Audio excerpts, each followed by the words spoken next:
Assalamualaikum warahmatullahi wabarakatuh. Today, I and my group want to present about inflation.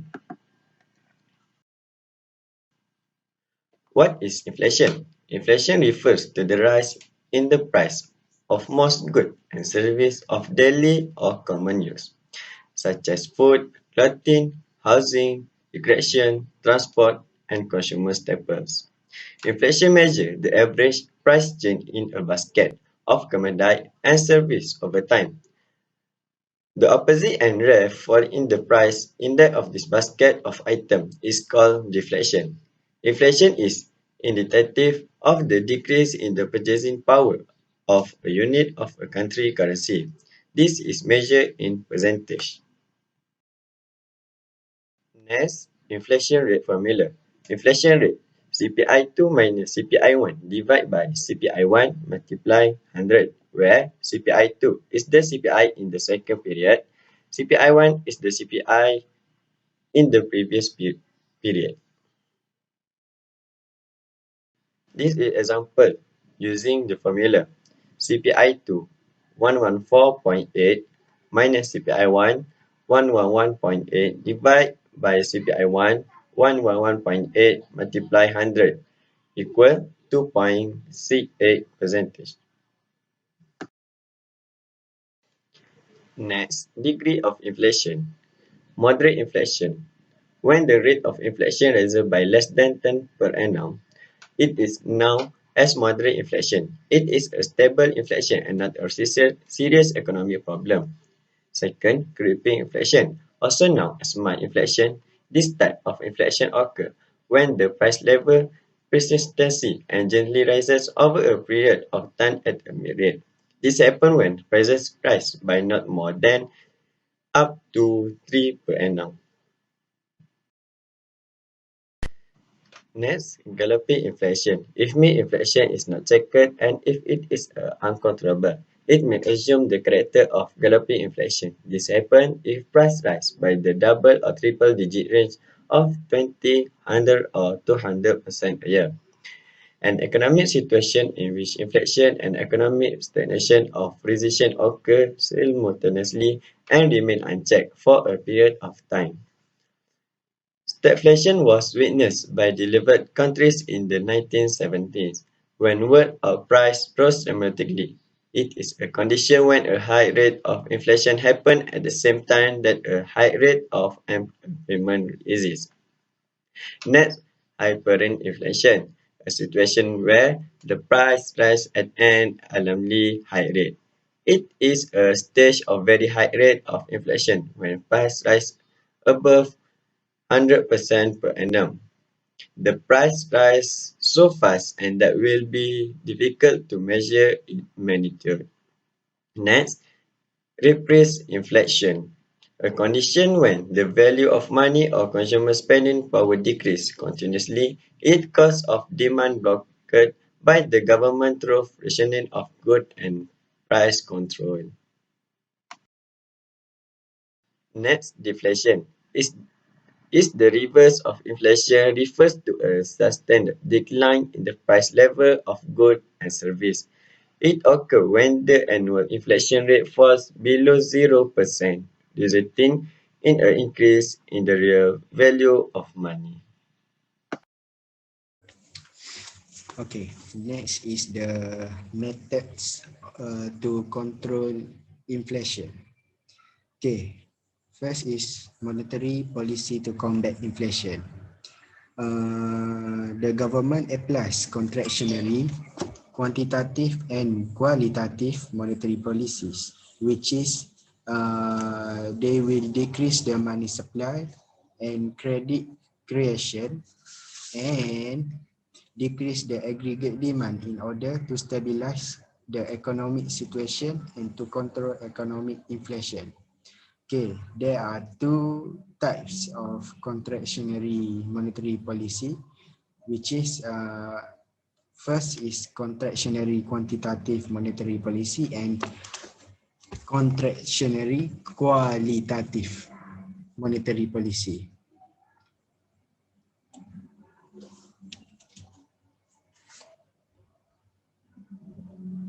Okay. First is the contractionary quantitative monetary policy. Point number one is the raising statutory reserve requirement. During inflation, the rate of statutory reserve need for saving in the central bank liquidity, state of financial and ability of bank to provide loans to public. Second is the raising minimum requirement of liquidator. During inflation, the central bank will increase the rate of minimum liquidity asset. So cash reserve, commercial bank also have to keep liquidated asset issue such government security. Okay. Number three is the sell government securities in the open market operation. Money supply um, has to be reduced. Okay. Central bank will sell government securities such as short-term bonds or treasury bills to commercial banks or to the public. Okay, next is the increased bank rate or discount rate. Bank rate will be imposed by central bank to the loans and central bank discount rate. The need for saving of financial in central bank will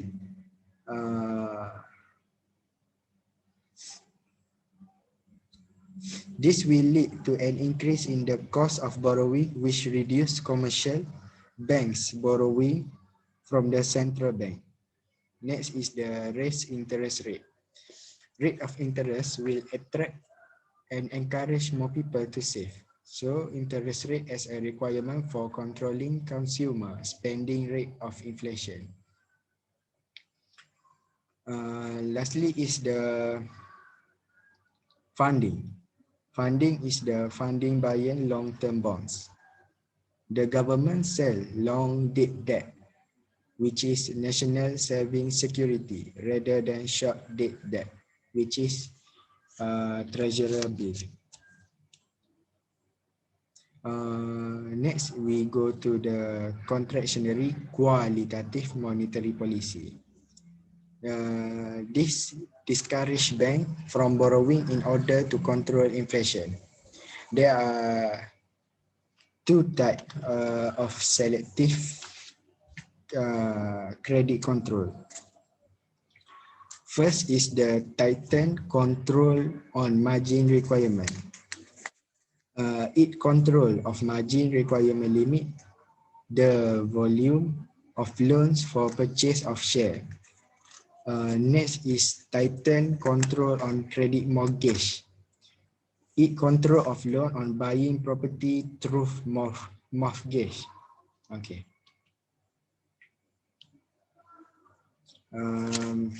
Selective credit control also tighten control on credit installment. So it control and activities of credit installment affect the purchasing of goods through loan and installment. Next point is the special directive. So central bank will instruct commercial bank to reduce the volume of loan given to the public. Okay, next we go to the fiscal policy to combat inflation. Contractionary fiscal policy or surplus budget policy. First is decrease government expenditure. A reduction in government expenditure will directly affect aggregate demand. Second, lower transfer payment. Lower transfer payment mean transfer payment to those affected by recession. Okay, number three is the increased tax. Direct tax aggregate demand will drop and prevent in the price of good and service. Okay. Direct control policy to combat inflation.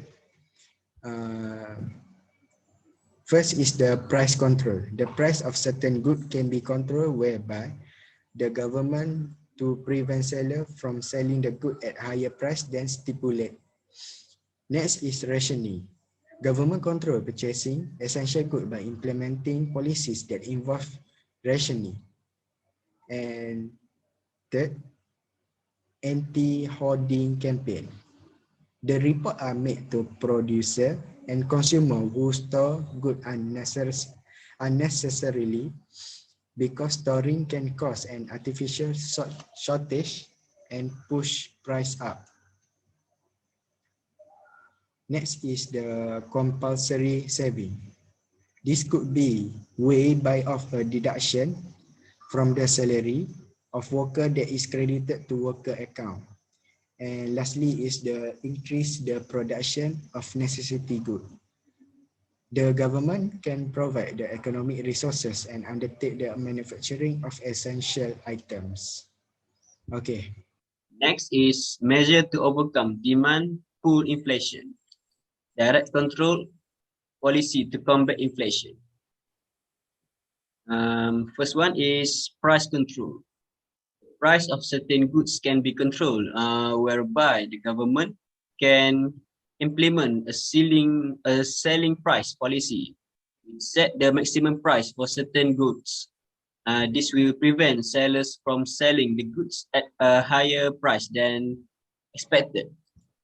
As such, producer will not be able to increase price according to their wishes. The government will control the price of goods by fixing for the price and the selling price. Next is rationing.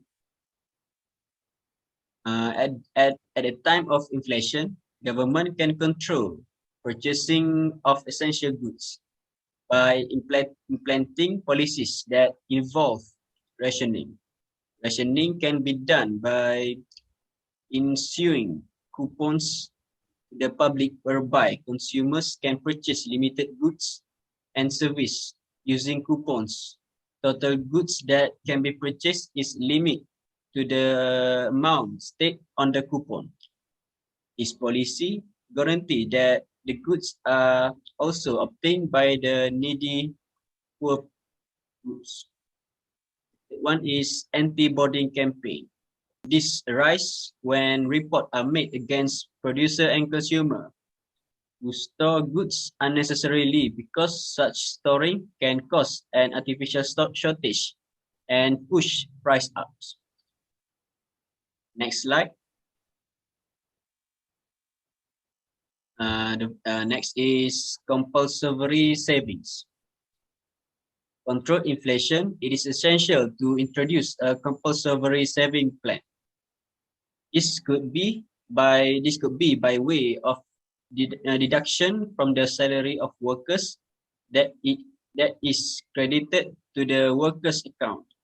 In Malaysia, this body is known as Employees Providence Fund or EPF, where 11% of the workers' wages are deducted every month. The amount credited into the workers' saving account can only be withdrawn upon retirement. And the last one is increase the production of unnecessary goods. At the time of inflation, government can provide the economic resources and undertake the manufacturing of essential items so that people can enjoy the output.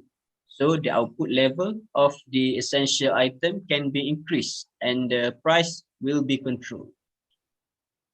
Next slide. Next measure is a measure to overcome cost push inflation. First one is control the increase of salary and wages.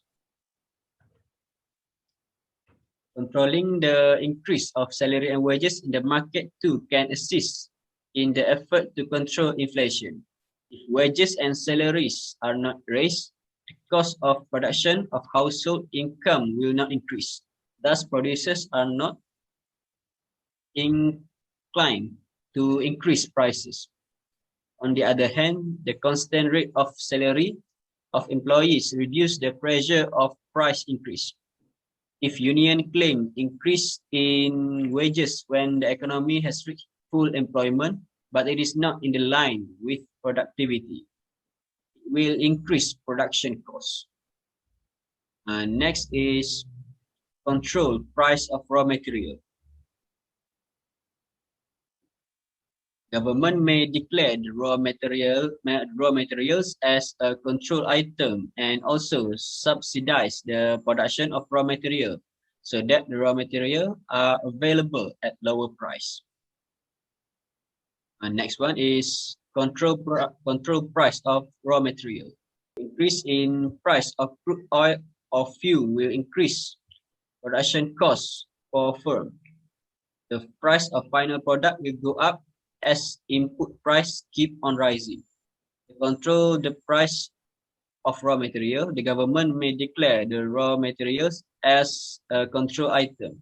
The government could also subsidize the production of raw materials so that the raw materials are now available at price lower than the equilibrium price.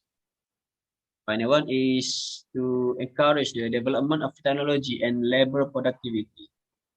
Incentives are given to creative and innovative firms to promote technological development and improve efficiency and labor productivity. The next measure is to overcome important push inflation. Control price of consumer goods. Government set the policies on the maximum price for consumers goods that are regarded as control items. Producers must obtain prior permission for the government to raise the price of these items. Next is promote import substitution industries. The government can take steps to diversify the economy and encourage the development of import substitution industries where it will allow the country to be more self-reliant and less dependent on foreign countries for industrial materials. Next is increase local product to reduce imports. IAP not only reduce the current account deficit, but also address the problem of inflation, particularly rising price of import food. So the dependence on import food, which is vulnerable to the risk of fluctuating international price, will be reduced. Diversity source of imports. The government and manufacturers may seek to find source of imports which are relatively cheaper in order to overcome the problem of importune inflation. For import foods and agricultural inputs that cannot be produced locally, there must be an effort to diversify source of imports, particularly in terms of finding the cheapest one. And the final one is strengthen currency value to reduce the cost of imports.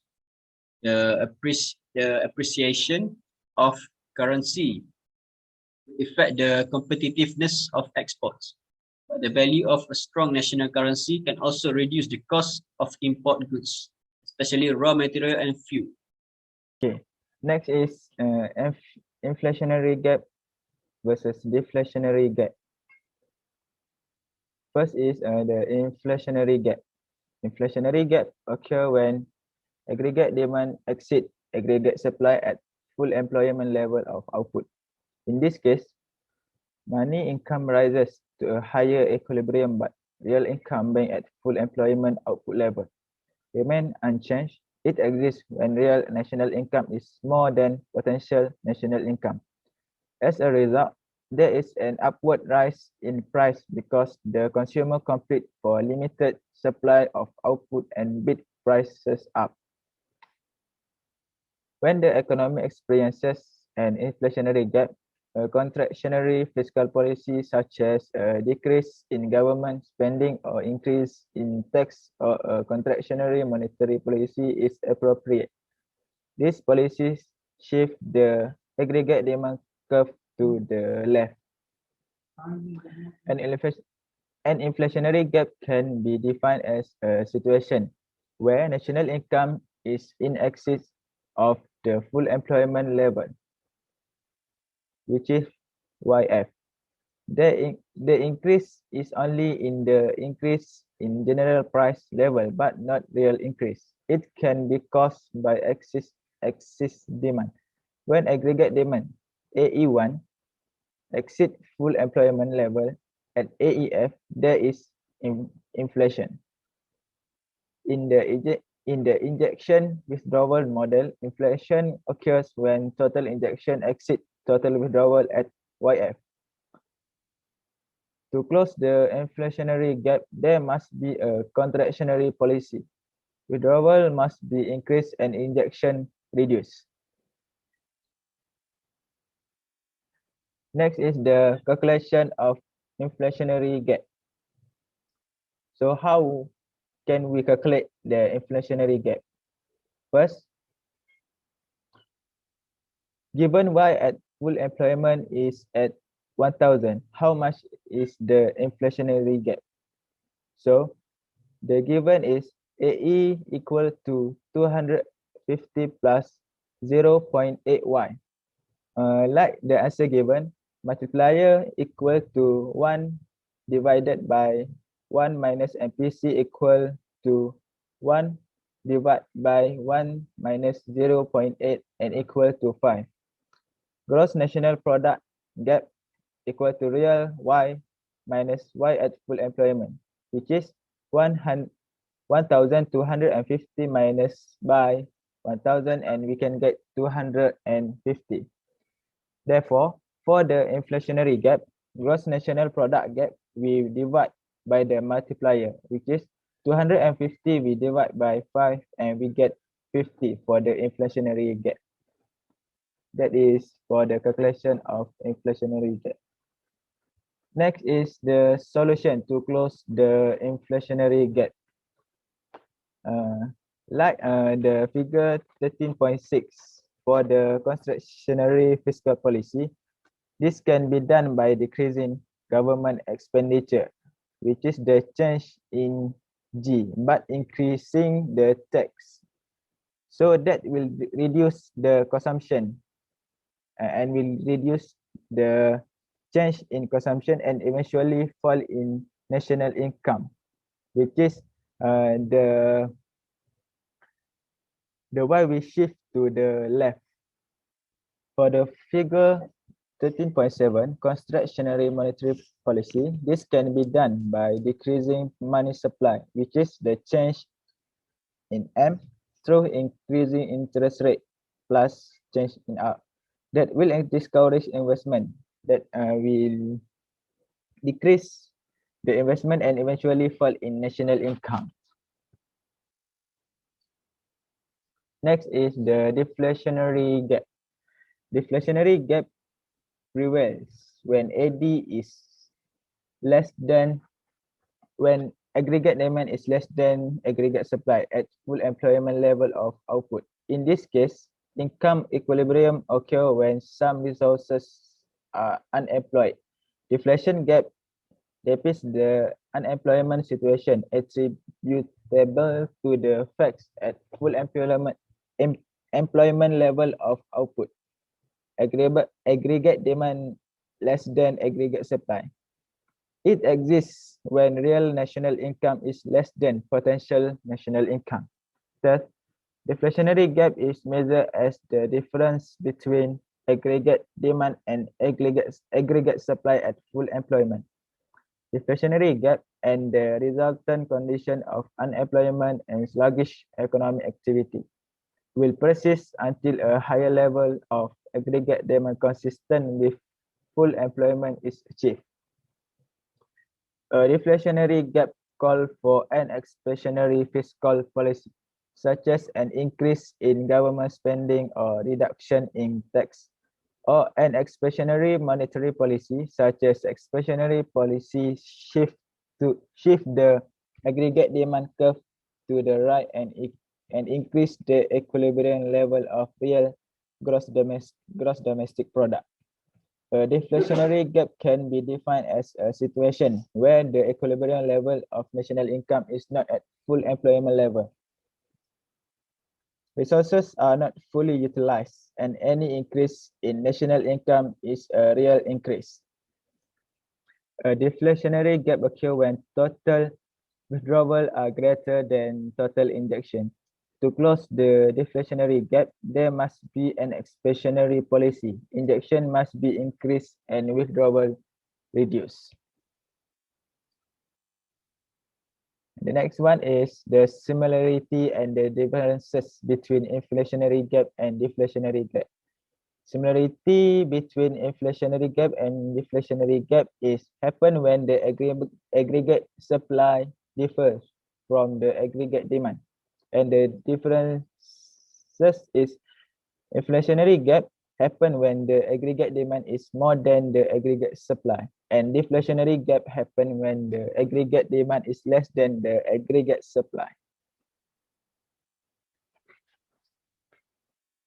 Okay, how can we calculate on deflationary gap?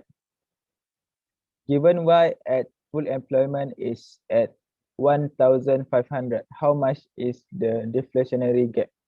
First, we have to calculate the multiplier that is equal to 1 divided by 1 minus MPC, which is MPC is 0.8, and 1 we divide by 1 minus by 0.8, and we can get 5 for the multiplier. So for the gross national product gap, Y at full employment will divide by the real Y. So the Y at full employment is 1,500 and the real Y is 1,250, and we get 250 for the gross national product gap. Therefore, for the deflationary gap, gross national product gap we divided by the multiplier, and we can get the 50 for the deflationary gap. Next is the solution to close the deflationary gap. Figure 13.9. This can be done by increasing government expenditure but decreasing tax, so that consumption will increase and eventually national income will rise. For the figure 13.10, this can be done by for the expansionary monetary policy. This can be done by increasing money supply through increasing interest rate that will encourage investment and eventually a rise in national income. So that is for the inflationary and deflationary gap. So let's see how COVID-19 impact on the inflation. The table show the people who were face mask in public place during COVID-19 outbreak in Malaysia from February 2020 to January 2021. As of January 2021, 90% of Malaysian respondents state that they were wearing face masks when in public place during the COVID-19 outbreak, up from 55% on 24 February 2020. Malaysia is currently experiencing a spike in COVID-19 cases. To stop the spread of the virus, the government had introduced a lockdown for all the states most affected by the pandemic. How three-ply face mask retail price have changed over time. Previously, in 18 March, the government had raised the maximum retail price for the three-ply face mask from 80 cents per unit to the new price of RM2 per unit, or 100 per box, with hope of addressing the shortage of face masks, then by encouraging local production and helping importers cover the cost of importing face masks. The government subsequently, in a 27 March order, lowered the maximum retail price for three-ply face masks from RM2 per unit to the new price of RM1.50 per unit, or 75 per box, with the new price taking effect from 1 April. On 20 July, Prime Minister Tan Sri Muhyiddin Yassin said the government was considering making the wearing of face masks mandatory in public place to curb the spread of COVID-19. On 23 July, Alexander Nanta told Parliament that the government planned to further reduce both the maximum retail price of face masks from RM1.50 to RM1.20 per unit and the maximum wholesale price from RM1.55 to RM1.50 from 15 August onwards. So, on 18 March, in the supply and demand of masks, the demand shift up, causing the price of masks to rise up as well. In conclusion, there is inflation in March 19 on the mask because of the increased price during the COVID-19. So that's all from us. Thank you.